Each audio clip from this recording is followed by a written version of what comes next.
This Sunday, we're going to be taking a little bit of a break from our normal series.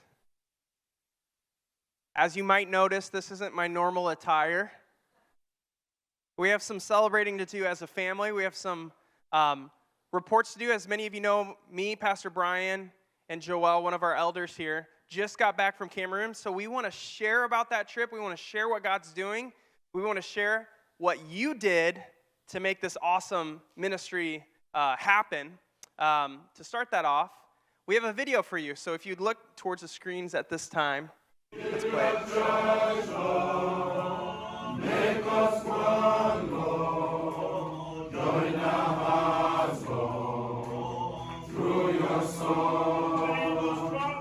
Make us strong, Lord, in your body, in the kingdom of your soul. Build relationships with them, and now I'm back to being a youth pastor.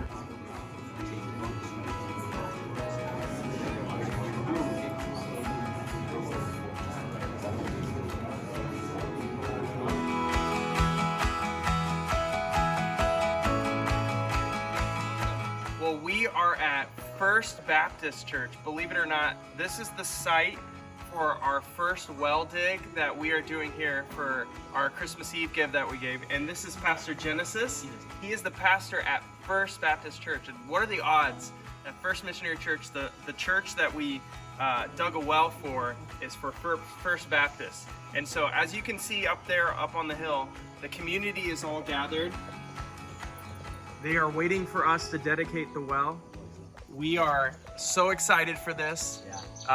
This is going to be an amazing celebration.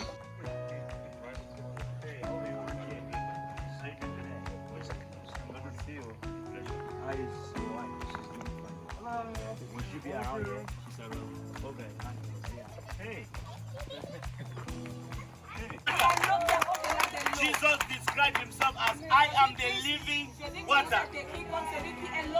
And why is he living water? Because if you drink me, you know what taste again. As you struggle for drink water, now so your soul, this struggle for get Jesus.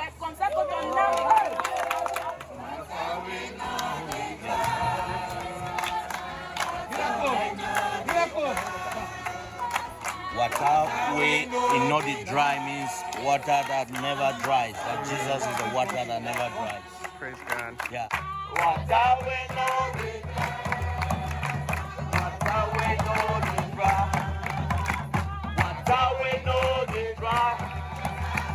Water way no dry.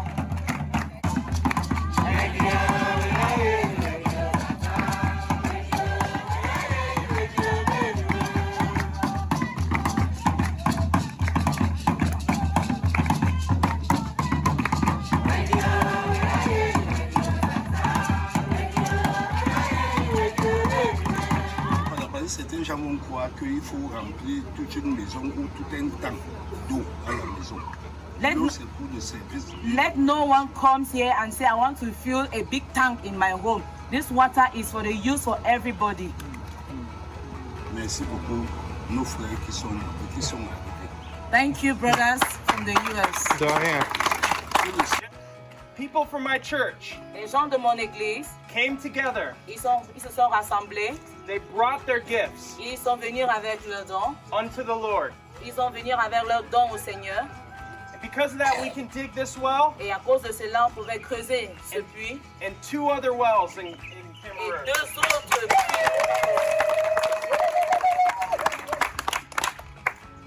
But as amazing as their generosity is, Mais comme aussi content que cette cité est, we have to give glory to God. nous devons donner la gloire à Dieu. Because in the beginning, Parce qu'au commencement, God created the heavens and the earth. Dieu a créé les cieux et la terre. On the second day, Au deuxième jour, He separated the water and the il land. a séparé la terre et l'eau. And the Lord created water here, Et le Seigneur a créé de l'eau ici, deep in the ground qui était there. au sous-sol. Nowhere else. Aucune place. only by this church. seulement à côté de son église. And he had it prepared for a time like this. Et il avait préparé cela pour un temps comme celui-ci. And today is the day Et aujourd'hui est le jour we receive God's blessing. que nous avons reçu la bénédiction de Dieu.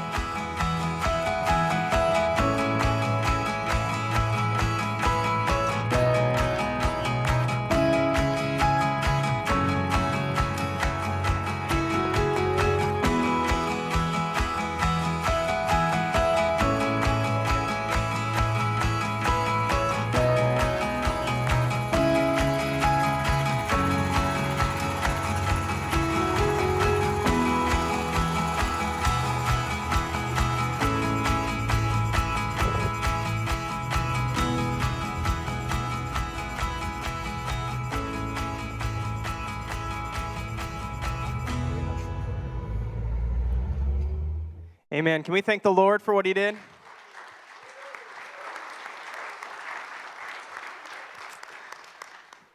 Well, it's good to be home. We are very thankful to be home. Many of you knew the journey. By the way, we are here today with water from the well.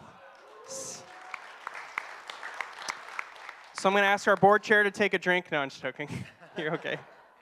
You know what's really cool about this well is that there's different layers of wells you can dig in Cameroon. We actually went to a well that was dried up, and they dug the well, and then it dried up, and they would scoop it with buckets or whatever.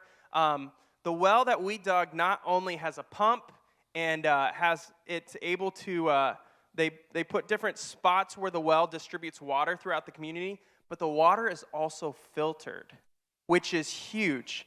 And when you see that group of people up there, that's not even half the community. We were actually entering into farming season, and so the first rains of the year were about to come, and so many of the people had to leave to go plant their seeds. So that picture there is not even half the community that's receiving this water. We've been receiving video from pastors all week, by the way, of people using the water. They are so excited. It's amazing to see what that could do to transform a community. And I just want to say, that was done because you all gave generously last Christmas Eve. And some of you didn't even know quite what the picture would look like. I also have some great news.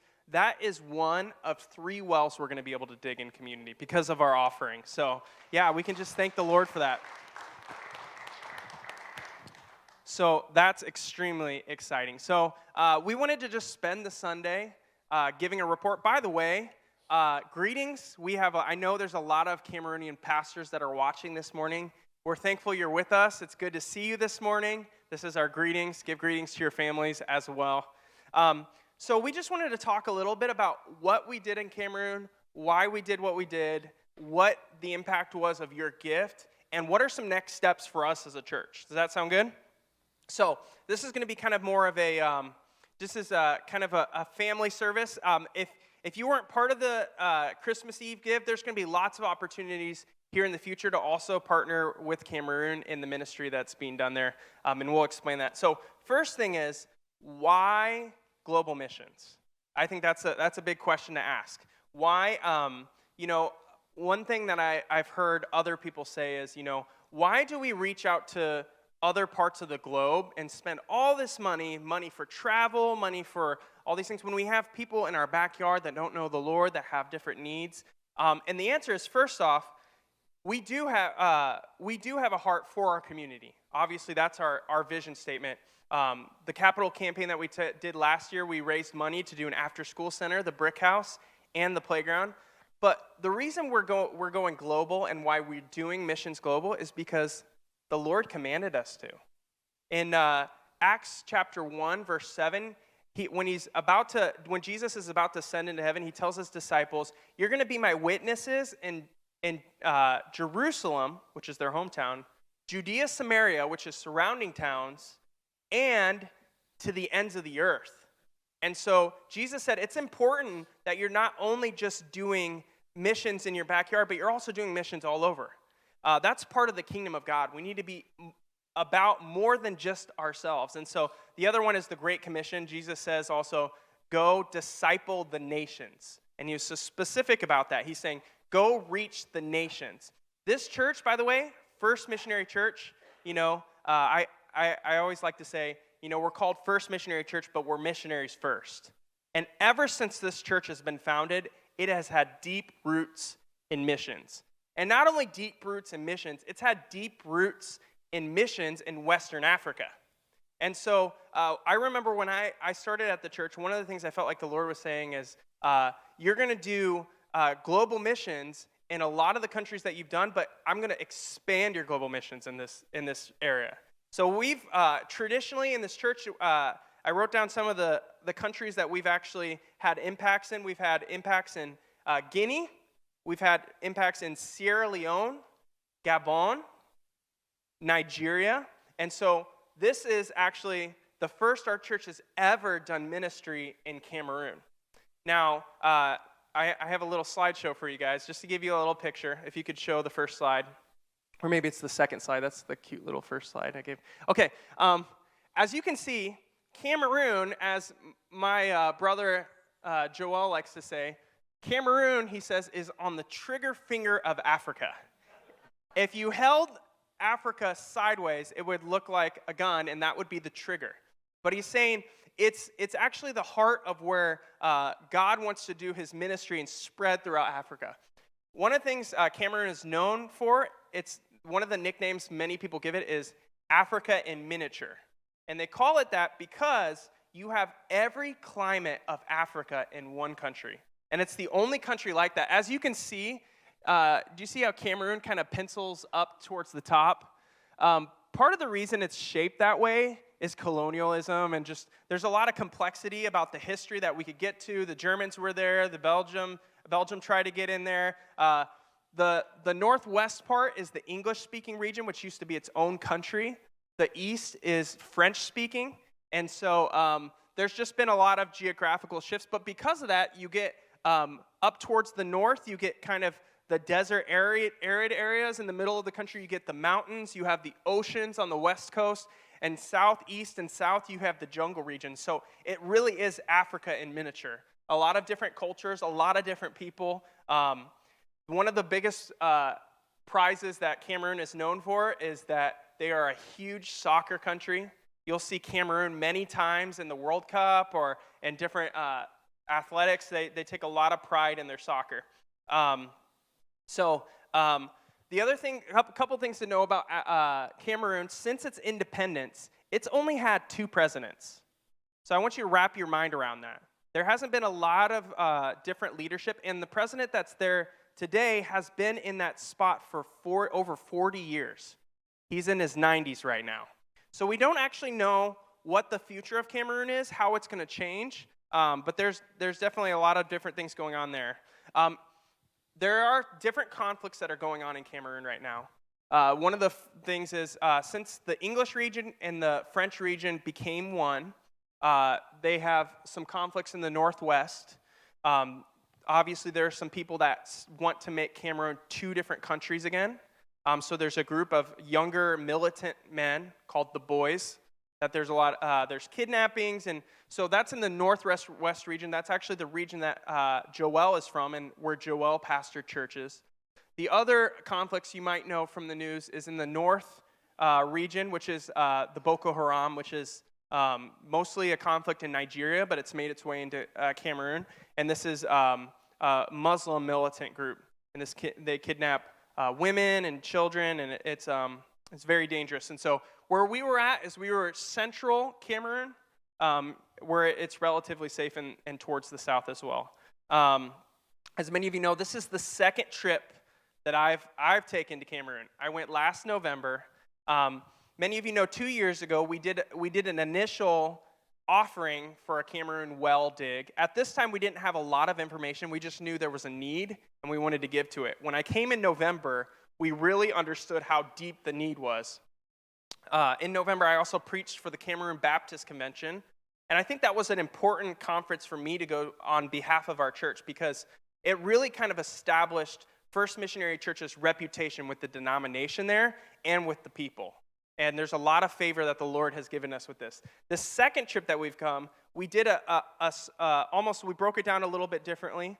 We brought Pastor Brian along this time, and Pastor Brian did his discipleship missional training with leaders, which we thought there was going to maybe be 40 leaders-ish. There was about 60 leaders that showed up. So it was a huge conference. And we're going to talk about that a little bit. And also we dedicated the well while we were in the country, and also networked with some churches, especially in the Yaoundé region, which we'll talk about a little bit. So you can go to the next slide. So you can see Cameroon is split up into different regions. Most of the regions are named after their location. You'll see the east, the south, the central. There's 2 regions that aren't. That's the littoral region, which is where we were at in Konsamba. And then there's the Adamawa region. And I was pretty close there. And then we have, obviously, the north, extreme north. Obviously, these are all called by their regions. And so we were primarily in the littoral region and then also the central region. You can see Yaoundé. Yaoundé is the capital city. Douala is the largest city, and it's the political capital, but Yaoundé, economic capital. But Yaoundé is the political capital and the actual capital of the country. And so, so let me just talk to you guys about this trip, and I'll have these guys share a little bit as well. Next slide. Awesome. So let me tell you about the purpose of this trip that we just took. Purpose was, first off, to dedicate and establish wells. We wanted to find 2 more locations where we could plant these next 2 wells. We have some great news. We have found strategic locations which would be best to plant these next wells. So the first one was obviously in Konsamba. I also just want to say, this well in Konsamba, the hope was to dig the well right in front of the church, right? So that the community could come and then that they would be ministered to by the church. Everywhere else they searched for water in the community, they couldn't find any water. They even checked in front of the pastor's house. There was issues with all of that. They looked everywhere. The only source of water in the area was in front of the church, and it was deep water. And so that water is not running dry anytime soon. So we're super excited about that. That's really encouraging. And it just shows you, God is the one that put the waters in the earth. He established that water. And it's crazy to think that resource has been sitting there underground for thousands of years, waiting for somebody to come and dig to receive the blessing. I feel like that's a sermon in itself, isn't it? There's just things waiting in the earth for us to be faithful and step and say yes to the Lord and access the living water He has. So one of the regions we're going to dig is a little bit north of Konsamba. There's a village called Melong. This is where the Cameroon Baptist Convention was, where I preached. So right by where the big banner where my face was in Africa, there's a church there that has a well that ran dry. So the whole community doesn't have water there. And so we've already networked with these pastors. We're going to work with the same pastor that helped us work with this first well because he was efficient. It was like as soon as I told him stuff, he was going to get it. He was finding the best price. He was negotiating. He made sure to take our face out of it so it didn't raise prices. Like he was just really smart. And so we're going to continue to keep working through him. And Melong, the next well that we want to dig is in a region called Bamenda, which is where Pastor Joel is from. Which, do you want to talk maybe a little bit about kind of the region where this next well is going to be? Oh yeah, thank you so much, and thank you for your prayers. The next well is going to be in Bamenda, and specifically Bamenda has been a place where water has been a very big problem. People travel distances to go and get dirty water just to manage to drink or do house chores things. So there was a church that I planted and then left the last church. They just bought their place to start building. So we thought that could be a potential place for the church entering that community and also entering with water in that community. It would be like a whole package of God's blessings, a whole package of good news. They are not only coming spiritually, they are coming holistically. And so we thought it would be very strategic since they are still getting into that community. So if they go in that way, there's a way that they will revive that community and cause their community to send their attention towards the Word of God and to water as well. Yeah. I don't know if you all noticed what Joel said, but this is the church he planted. So that's really special. The other special thing is they established their church 3 years ago without knowing there's any water or anything, with all these needs 3 years ago. And they've been praying for water ever since. Now, what happened here 3 years ago? We were going through a revival too, weren't we? Where the Lord was rebuilding this church, and it was almost like the same exact time that this church had their prayer requests, God was working on the answer here, and He was preparing us to be part of this. So really exciting. Those are the 3 wells that we're going to be digging this year. The other purposes here was leadership development, which I think is one of the most important things, and Pastor Brian's going to be talking about that. We wanted to network with some more churches, and then also have next steps for envisioning. This is our partnership in Cameroon. Our intention for this is not just to have the leadership in this church be a part of it, and then we're all just kind of like, standing back. But we want all of our church. We want all of us to be a part of this. And so we're seeing this thing grow and grow and grow, and we're seeing a lot of things that you all can do to be a part of this. So let's go to the next slide. I want to talk about that a little bit. So first thing is discipleship training. So I just want to ask Pastor Brian. So we flew from Fort Wayne to Atlanta to Paris to Douala. So that's a long trip. And then it was like 5-hour drive from Douala to Kansamba. Back to back to back to back, no layovers or anything. So we get there, and it's late at night. What was it? 3 o'clock in the morning, 4 o'clock in the morning or something? And then it was 2:30, okay. Yeah. And we go to sleep and wake up, and the conference starts, when was it? 8 o'clock. So, and you two were primarily up for the conference, and so how did that go? It went really well. I'm glad you enjoyed your nap. No, I'm kidding. We had to take cat naps throughout, our times there, because it's the heat, it's the traveling, it's just the, reorientation. So we gave each other grace on that. But it was phenomenal. It really was. And it was such a blessing to be a part of a group of men, and a couple of women, I think, came, who loved Jesus. When we flew into Douala, I just asked the Lord, I just want, something to go on. Is there anything you want me to know? And I just felt the Holy Spirit just speak to my heart and said, the people you're going to meet are rich in me. They're rich in God. And remember that. It's not just about you resourcing, it's about they're going to resource back. And that definitely was the case. Discipleship, as you can imagine, has, if you mention discipleship on any church, you're going to get 1,000 different answers of what discipleship looks like. And we simply went with, these are some tools that we're using, and we hope that they'll be able to be used by you. And we tried to cram 7 weeks into about 7.5 hours, and we didn't get through it. There's more trips, but it didn't matter, because even the day after we left, pastors were texting us and saying they've already got some plans in place. Some of them were already using. One of the pastors says, I'm redoing my sermon. God's given me a vision for something.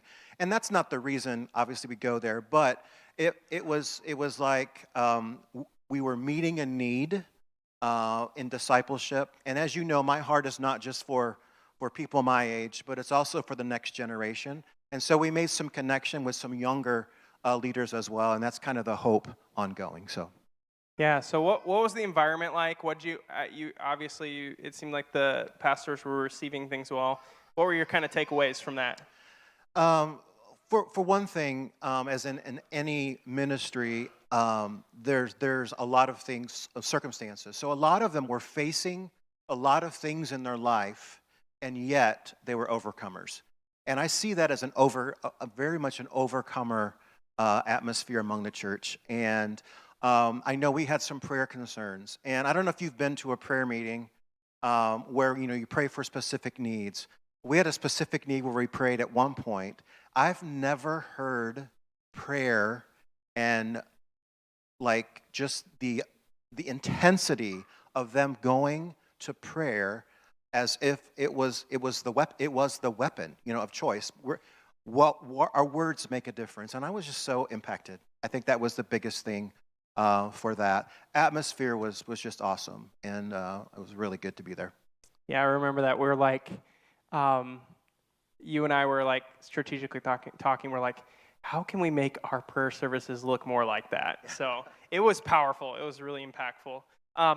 So obviously that was great. That evening we snuck away and took a little peek at the well, and we saw they put two plaques, one in French and one in English, which I don't think I put a picture up there for, but just kind of us dedicating the well, and so that was really an honor.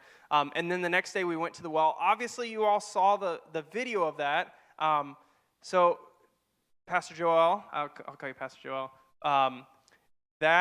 First off, it was really exciting to see you preach with the group. What were kind of your takeaways in that moment? What were you kind of sensing? What was the significance of really this well dig for you? It was a kind of very emotional thing for me because I know what these people have gone through over the years. I have seen what they have struggled.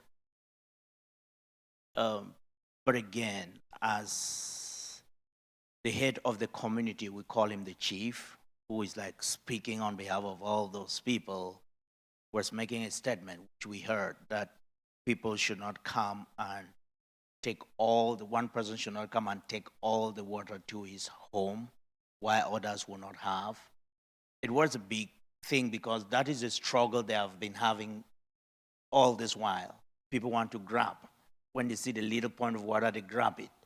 So it was very emotional that it has been met strategically. I could sense the joy in their homes, and I was so excited.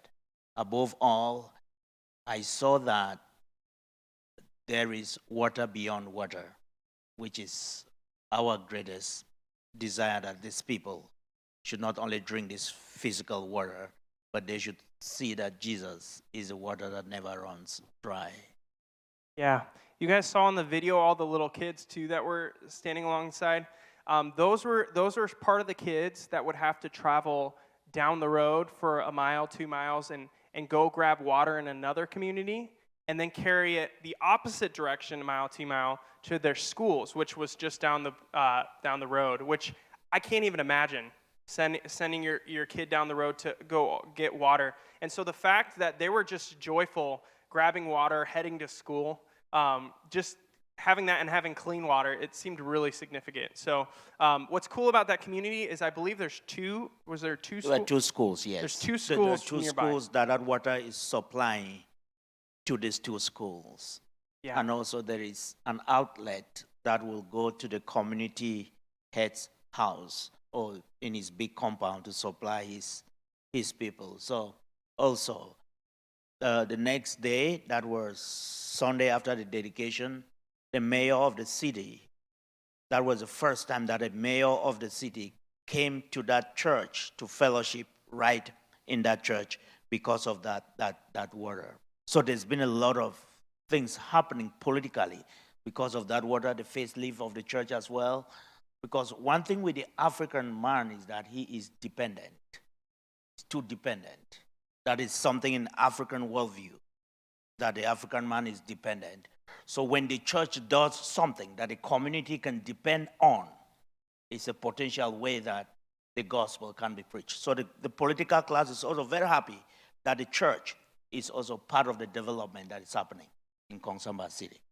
Yeah, that's good. So we established that well and dedicated it, and now that's theirs. And then so that morning, we headed down to Yaoundé, which was another 6-hour drive, I think, 6 or 7 hour drive. and settled in Yaoundé, which is the capital city. And when we woke up in the morning, we had a busy day. We had 3 things to do. We had 2 dedications, and we had a church to preach at. So Brian had the honor of dedicating a child while he was in Cameroon. You want to talk about that a little bit? It was awesome.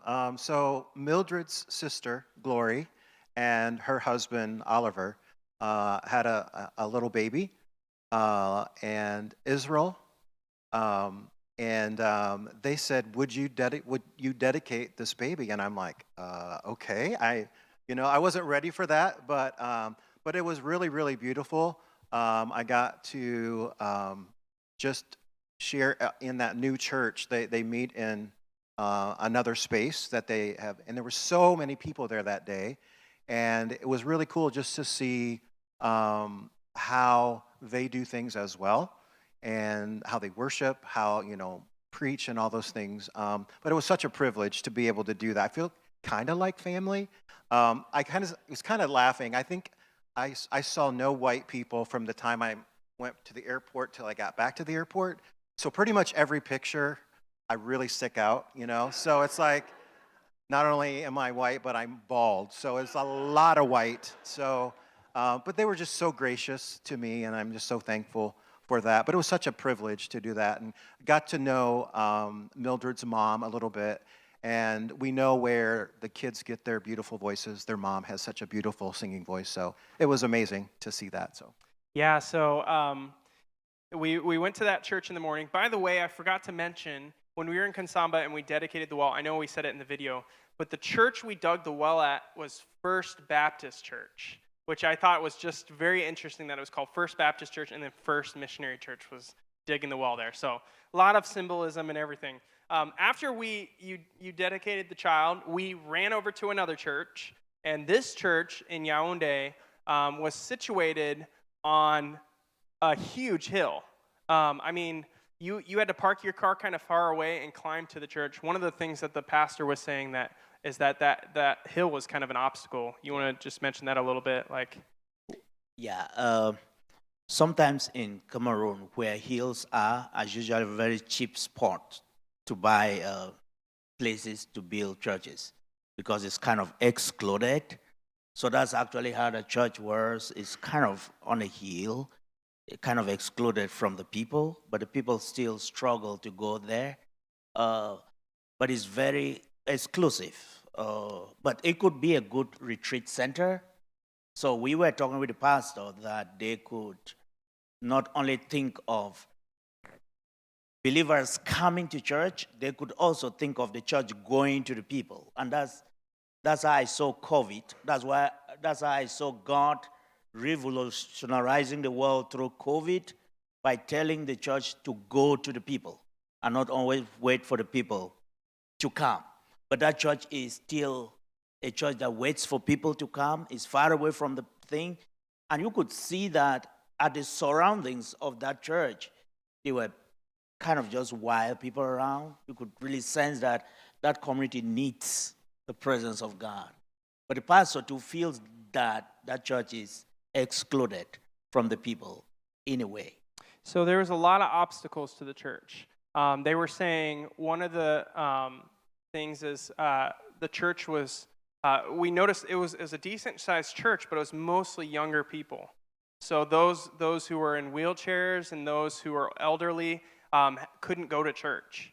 And so we were trying to strategize with the pastor. So there was the idea pitched that would maybe be a retreat center for other churches, but that they would have something more down, or maybe there's a way we can make it make it accessible. So we went up to this church. I preached at the church. It was a really sweet celebration. What was the church's name again? It was Berean Baptist Church. Berean Baptist Church. And they had their own theme song there, actually. It was like, we're something BBC, where everybody is a somebody. And I was just like, ooh, we need a song at First Missionary Church, like come up with something that's kind of catchy. So, but it was a sweet time. We really enjoyed the service. It was really powerful, and we were able to just minister to people. Yeah, you want to talk about? Well, on the way up, I would say it was a small mountain, not a hill, by the way. Jordan looks at me and said, God just changed my sermon. Pray for me. Okay. Yeah, so I was just going up the hill and I was thinking about, you guys know that story in 1 Samuel where Jonathan is climbing up on all fours to go up the mountain and to take the Philistines. So I had that picture for this church and I couldn't get it out of my head, and if I just feel like the Lord's telling me something, I'd rather just go with it and, be wrong than miss out for the word of God. And so ended up preaching the word. And little did I know the word that we were going to preach ended up being the word that we would need for the next 24 hours. So we get back from Yaoundé that night, and we're just relaxing at the hotel, getting ready for our airplane to take off. We head to the airport. Yaoundé Airport's a smaller airport. It's a nice airport. And we find out that for some reason, the airline closed their check-in counters. And so they closed. How many of you have ever missed your flight before? Okay, normally when you miss a flight, it's because you did something wrong and you were 20 minutes before the flight and you missed boarding time or whatever. They closed the check-in counter 2 hours before the flight left. Never heard of something like that. We actually, there's really definitely some things going on because the car that parked before us in the airport, that guy got on the airplane. But for some reason, right when they got us through, it just closed it off. And so we go to the Air France counter. We're talking with the guy, and he's not cooperating with us at all. He's not willing to do anything. I'm in this position where I'm used to, being in America, where we just kind of I'm going to tell your boss, or I'm going to fix this. And to tell you the truth, I felt so helpless in this moment. And you had this side of me that came out that was I had to apologize to Pastor Joel and Brian, by the way. I definitely was not taking no for an answer, but we ended up walking away with no for an answer. That was a little disappointing. We were expecting to come back that night. I was telling Jordan that it was not, he didn't need to apologize. It's just how supposed to be done. I feel so much that God was revealing to all of us what I can say the strongholds that are in Cameroon. There was no way that mission trip could have been a mission trip if that didn't happen. We will be talking about smooth journey here. But what I know about ministry is that ministry is missions, and missions is warfare. So there was that angle of warfare that needed to just paint the image of the strongholds of what happens in Cameroon. How people's life has been stuck, there's no progress, people's destiny have been just changed. Anyhow, decisions have been taken that affect almost everybody. I felt that was important to make that mission trip a mission trip. So we get back, and praise the Lord, He made provision for us. When we paid for the hotel at Yaoundé, we actually paid for 2 days because we were going to check out late to go to the airport.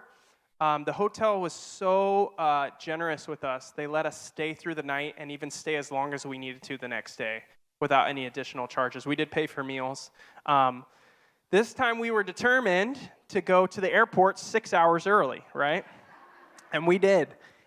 And what happened is we got into the line to check in our baggage, and about 10 minutes before we got to the counter, I got a notification on my app that said our flight was canceled, and we got rescheduled for the next day.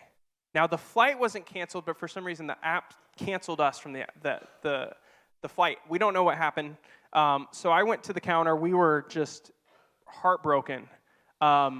We called Delta.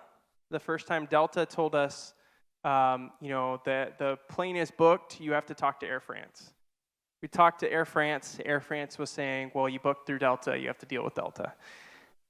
The people on the ground were not very helpful, and we were just so defeated. But the word that I was going to preach on Sunday was that story about David where he goes to Ziklag.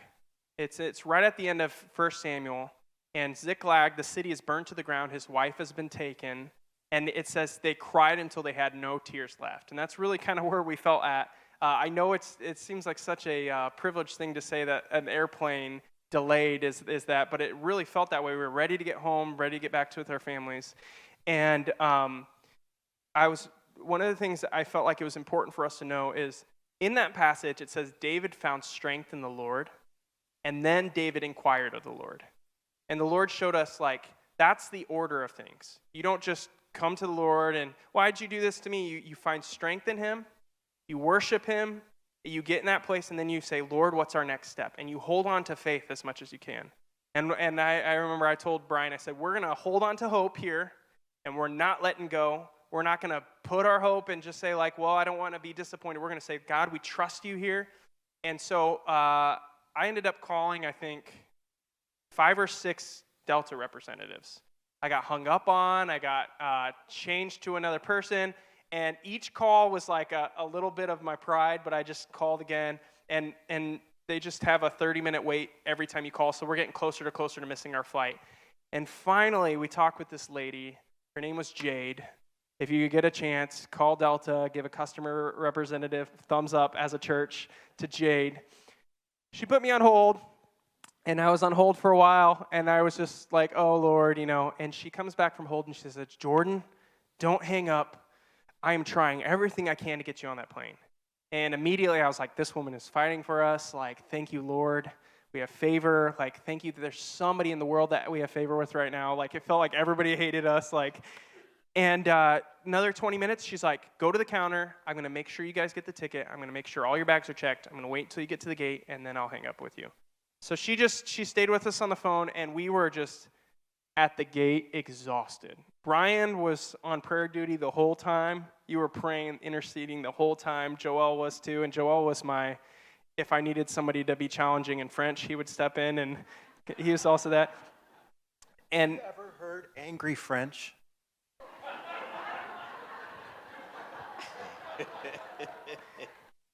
So there's a reason they say I'm speaking French when you're saying curse words. We got on the plane, kissed American soil as soon as we got there.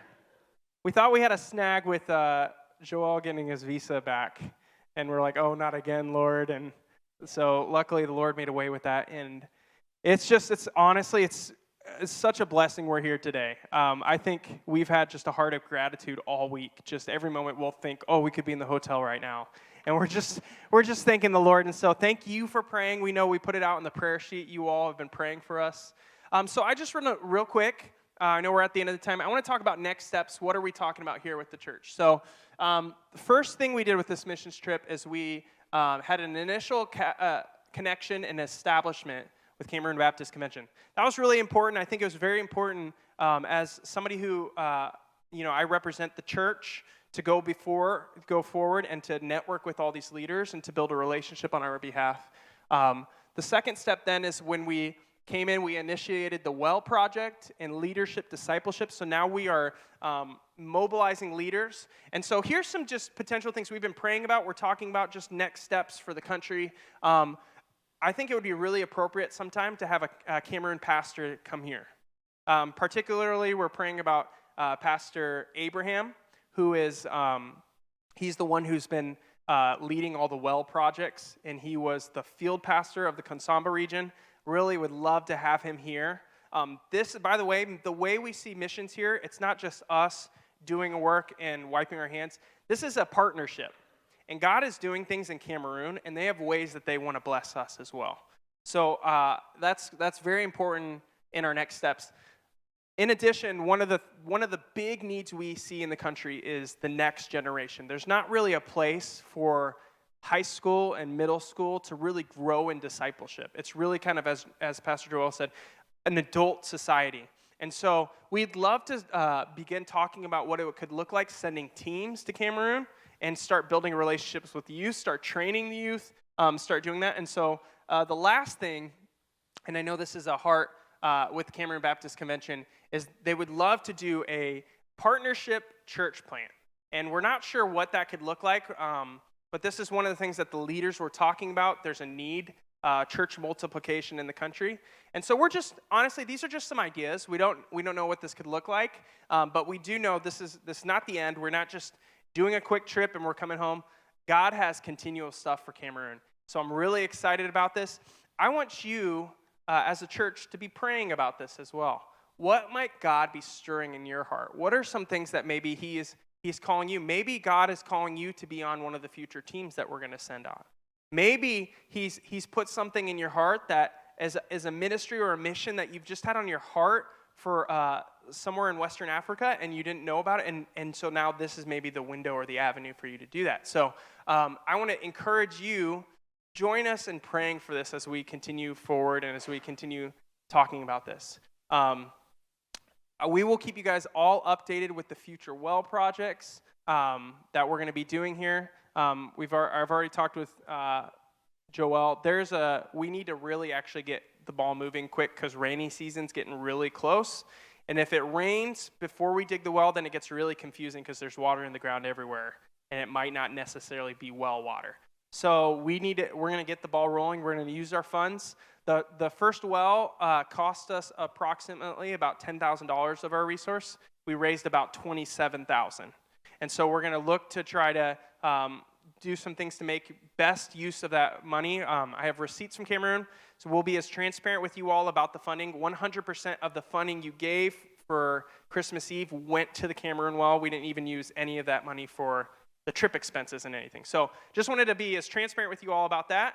God is doing some awesome things in Cameroon. You excited about this? All right. So let me end our time and we'll just pray. And if you guys have any other questions about our trip or what God's doing, feel free to ask us, feel free to email us, feel free to come up afterwards if you want to know how you can partner with this going forward. So let's pray. So Father God, we thank you for an opportunity to be in your ambassadors to Cameroon. We thank you that we could be water to a community and that we could present the living water, which is you, Jesus Christ. We thank you that you gave us a mission that we could come alongside the local church and that we could just help them as we need. This is how you created church to be, that we would help one another, that we would assist one another, that there wouldn't be one church that's just doing everything, but that there's a partnership. And I thank you that there's so much great ministry going on in Cameroon that we get to partner with. I pray that there would be deep friendships and bonds created with this country and the people of this country. God, use us in whatever way you see fit for this. We are your vessels, and we want to be used by you. We bless you, and we thank you, Lord. In Jesus' name, amen. Would you stand with us?